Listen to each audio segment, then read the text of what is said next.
kisah di dalam sejarah Islam, seorang pemuda Palestina asalnya berdakwah agama Islam hingga Nusantara. Ja'far Shadiq namanya, teladan bagi kita. Assalamualaikum warahmatullahi wabarakatuh. Hai teman-teman, apa kabar? Semoga kalian dalam keadaan baik-baik saja. Perkenalkan, nama saya Diwangkara Narendra Dipa. Pada kesempatan kali ini, Dipa akan bercerita tentang keteladanan Sunan Kudus. Teman-teman, lihatlah foto di samping Dipa. Ada yang tahu siapakah beliau? Ya, beliau adalah seorang wali songo yang bernama Said Ja'far Shadiq. Said Ja'far Shadiq berasal dari Palestina. Beliau datang ke Jawa pada tahun 1436 Masehi. Karena beliau tinggal di Kudus, sehingga dikenal dengan sebutan Sunan Kudus. Sunan Kudus merupakan salah satu wali songo yang mempunyai cara berdakwah yang luas. Nah teman-teman, penasaran kan dengan cara berdakwah Sunan Kudus? Simak yuk ceritanya. Pada zaman dahulu, di daerah Kudus masih banyak yang belum memeluk agama Islam. Untuk mengajak mereka masuk Islam tentu bukan pekerjaan yang mudah. Di dalam masyarakat seperti itulah Sunan Kudus harus berjuang menegakkan agama.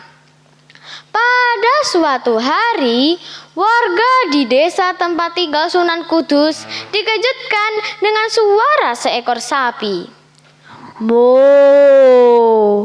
mo, mo. Mendengar suara tersebut, warga Kudus penasaran dari mana suara sapi itu berasal. Nah teman-teman, kira-kira dari mana coba suara sapi itu berasal? Ternyata suara sapi itu adalah suara sapi milik Sunan Kudus yang ditambatkan di halaman rumahnya. Warga Kudus yang mayoritas beragama Hindu tergerak hatinya. Mereka penasaran apa yang akan dilakukan Sunan Kudus terhadap sapinya. Sapi dalam pandangan agama Hindu adalah hewan suci yang menjadi kendaraan para dewa. Menyembelih sapi merupakan perbuatan dosa yang dikutuk para dewa. Karena penasaran, warga Kudus baik tua maupun muda, baik yang beragama Islam, Hindu maupun Buddha, berbondong-bondong menuju halaman rumah Sunan Kudus. Setelah jumlah penduduk yang datang bertambah banyak, Sunan Kudus lalu keluar dari rumahnya dan berkata, "Sedulur-sedulur yang saya hormati, segenap sanak kadang yang saya cintai, saya melarang saudara-saudara menyakiti sapi, sebab di waktu kecil saya pernah mengalami saat yang berbahaya. Saya hampir mati kehausan, namun saya sangat beruntung karena ada seekor sapi yang datang menyusui saya." Mendengar hal tersebut, para pemeluk agama Hindu terkagum-kagum. Mereka saling berbisik-bisik, jangan-jangan Raden Ja'far Shadiq adalah titisan Dewa Wisnu." "Hah? Benarkah?" Shh, jangan berisik, dengarkan ceritanya. Sunan Kudus lalu melanjutkan ceramahnya.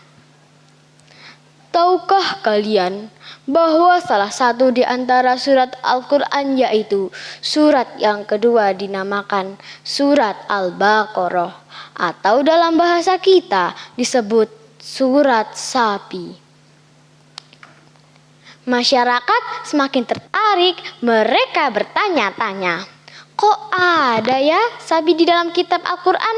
Mereka pun semakin ingin mengetahui lebih banyak tentang keterangan dan kajian Al-Quran yang disampaikan oleh Sunan Kudus. Demikianlah, setelah simpati berhasil didapatkan, akan lapangan jalan untuk mengajak masyarakat berduyun-duyun masuk agama Islam. Begitulah teman-teman singkat cerita tentang Sunan Kudus. Dari cerita tersebut dapat kita ambil pelajaran bahwa dalam mengajak orang lain menuju jalan kebenaran harus dengan cara yang menarik, luas, alias tidak kaku. Tidak dengan cara memaksa, apalagi dengan memaki sesembahan mereka. Allah Subhanahu wa Ta'ala berfirman dalam Al-Quran surat Al-An'am ayat 108 yang artinya, dan janganlah kamu memaki sesembahan yang mereka sembah selain Allah, karena nanti mereka akan memaki Allah dengan melampaui batas tanpa dasar pengetahuan. Demikianlah teman-teman yang dapat disampaikan. Apabila ada kesalahan, mohon dimaafkan. Terima kasih. Wassalamualaikum warahmatullahi wabarakatuh.